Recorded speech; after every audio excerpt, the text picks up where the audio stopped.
ନିର୍ବାଚନ ଯେତିକି ପାଖଉଛି ସରଗରମ ହେଉଛି ରାଜନୀତି।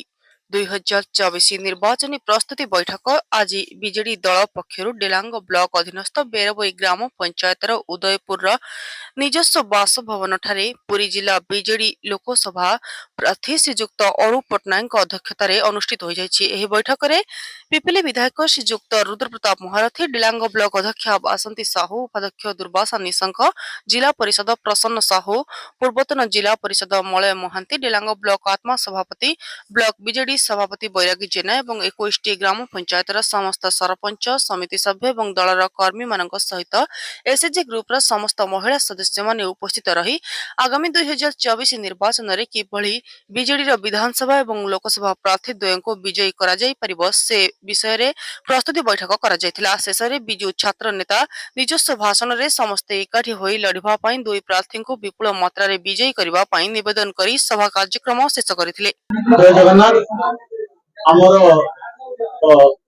ବେଲାଙ୍ଗ ପିପିଲି ଯୋଉ ଆସେମ୍ବଲି କନଷ୍ଟିଟ୍ୟୁନ୍ସି ତାର ଦିଟା ବ୍ଲକରେ ମିଟିଂ ହବାର ଥିଲା।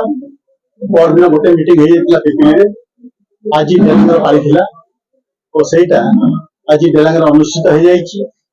ମାନ୍ୟବର ବିଧାୟକ ବସିଛନ୍ତି ଉଦୟ ଆଉ କର୍ମୀ ମାନେ ସବୁ ଜାଗା ଆସିଲେ, ତାଙ୍କର ବିଚାର ବିନିମୟ ହେଲା, କିଛି ଭାଇ ମାନେ ମିଶିଲେ, ପାର୍ଟିର ସଂକଳ୍ପ ବି ହେଲା ଆଉ ଆଲୋଚନା ହେଲା କେମିତି ଆଗରେ ଯୋଉଟା ମାନ୍ୟବର ନବୀନ ବାବୁ ଯୋଉ ଆମକୁ ଯୋଉ ଦାୟିତ୍ୱ ଦେଇଛନ୍ତି ସେ ଆସେମ୍ବଲିରେ ହଉ କିମ୍ବା ପାର୍ଲାମେଣ୍ଟରେ ହଉ, ଯୋଉ ଦାୟିତ୍ୱ ଯୋଉ ଭରସା ତାଙ୍କର ଯୋଉ ଆସ୍ଥାଟା ଅଛି ଆମ ଉପରେ, ସେଇଟାରେ ଯେମିତି କିଛି ଉଣା ନ ହଉ ସେଇ ଭାବରେ ଆମେ କେମିତି ସବୁଠୁ ବଡ କଥା ହେଲା ଏଟା ଗୋଟେ ଆଉ ଗୋଟେ ଦାୟିତ୍ୱଟି କାହିଁକି ହେଉଛି ଚିରାଚରିତ ବିଜେପି ଅଭେଦ୍ୟ ଦୁର୍ଗ ଆଜ୍ଞାଙ୍କର ବାପା ସ୍ୱର୍ଗତ ପ୍ରଦୀପ ବାବୁ ସେ ଯୋଉଟା ପୁରା ଗୋଟେ ବଡ ଭଳିଆ କହିଲ ରଖିଛନ୍ତି, ସିଏ ବି ସମ୍ଭାଳିଛନ୍ତି।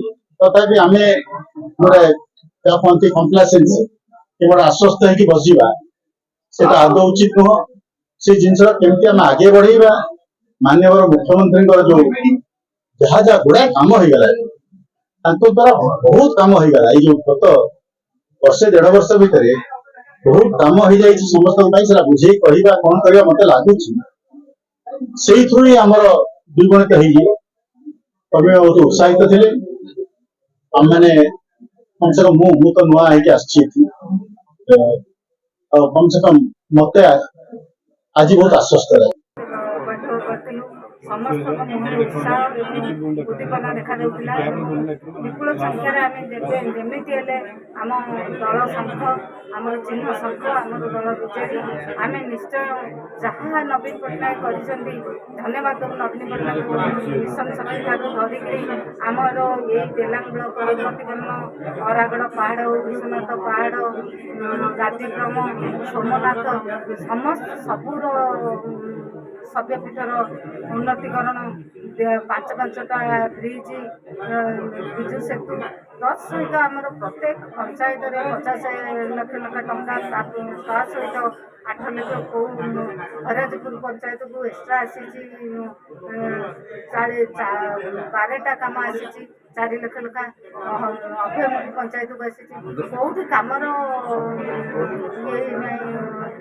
ସଫଳତା ନିଶ୍ଚୟ ଅଛି ନବୀନ ପଟ୍ଟନାୟକଙ୍କର ଏବଂ ଯୁବ ଆମର ଯେଉଁ କଲେଜର ଉନ୍ନତିକରଣ, 5ଟି ସ୍କୁଲର ଉନ୍ନତିକରଣ, ସବୁ ଉନ୍ନତିକରଣ ହେଇଛି। ନିଶ୍ଚୟ ବିଜେଡ଼ିର ଭଲ ପ୍ରଦର୍ଶନ ହେବ ଏବଂ ଡେଲାଙ୍ଗବାସୀ ବହୁତ ଖୁସି ନିଜର ମାଟି।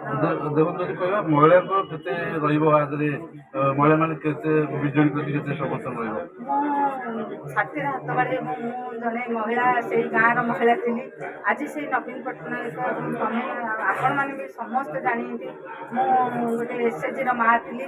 ଏସ୍ଏଚ୍ଜି ମାଆରୁ ତାପରେ ଆସିକି ବ୍ଲକର ପ୍ରେସିଡେଣ୍ଟ, ସେକ୍ରେଟାରୀ ହେଲି, ଜିଲ୍ଲାର ହେଲି, ଷ୍ଟେଟ୍ର ହେଲି, ଶେଷରେ ନବୀନ ପଟ୍ଟନାୟକଙ୍କ ଆଶୀର୍ବାଦ ହେଲା ମୁଁ ବ୍ଲକର ଅଧ୍ୟକ୍ଷ ହେଇଛି। ନିଶ୍ଚୟ ଆଜି ମୁଁ ଯେତେ ଖୁସି, ମୋ ମାଆ ମାନେ 6 ଜଣ ମାଆ ଗଲେଣି ଦୁବାଇ, ଏବେ ବି ଜଣେ ମାଆ ଅଛି ଦୁବାଇ, ଆଉ ନିଶ୍ଚୟ ମହିଳା ଭୋଟ ଅଧିକ ବୋଲି ମୁଁ ଆଜି ଆପଣଙ୍କ ଆଗରେ କହୁଛି ଏବଂ ଶେଷରେ ବି ଦେଖିବି।